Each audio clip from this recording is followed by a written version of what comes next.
সপক্ষে দলিল আনছেন তার পরের দুই আয়াত দিয়া। 20-21 নম্বর আয়াত সূরা আরাফ। ওখানে তারা দেখিয়েছেন যে শয়তান আমাদের বাবা মা আদম হাওয়াকে ধোঁকা দেওয়ার ক্ষেত্রেও পদ্ধতি গ্রহণ করছিল 4টা। কয়টা? আয়াতটা শোনেন, তারপর আমরা পদ্ধতি শুনি।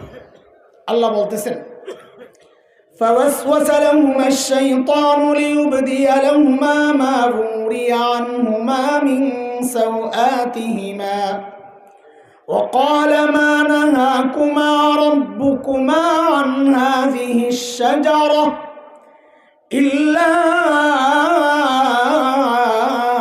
أن تكونا ملكين أو تكونا من الخالدين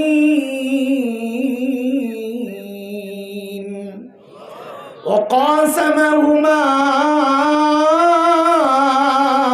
إني لكما لمن الناصحين।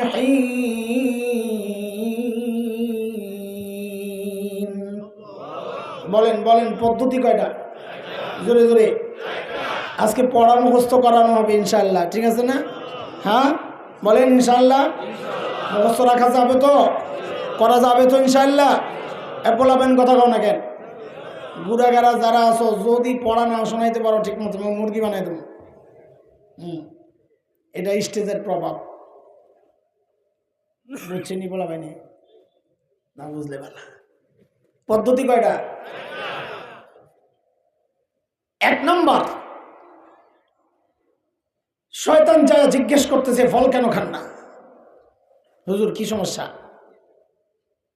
তা আমাদের বাবা মার পক্ষ থেকে জবাব আসছে, আল্লাহ নিষেধ করছেন।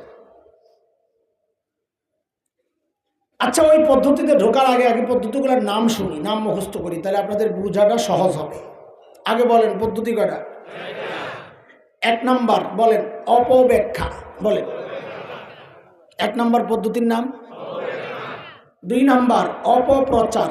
বলেন আবার বলেন 1 নম্বর, 2 নম্বর, 3 নম্বর লোভ। লোভ টোপ। আরো সহজ বাংলায় বললে বলবেন মূলা। মূলা মূলা ঝুলায় না, লোভ দেখায়। এটা মনে রাখে বলাবেন ভালো, এই জন্য বললাম। বলেন 3 নম্বর কি? মূলা। মনে থাকবে তো?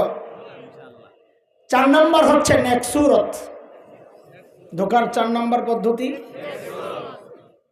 আমাদের আজকের বয়ানটা কি হবে, কি হচ্ছে, এটা একটু বুঝে নেন, তাহলে সহজ হবে।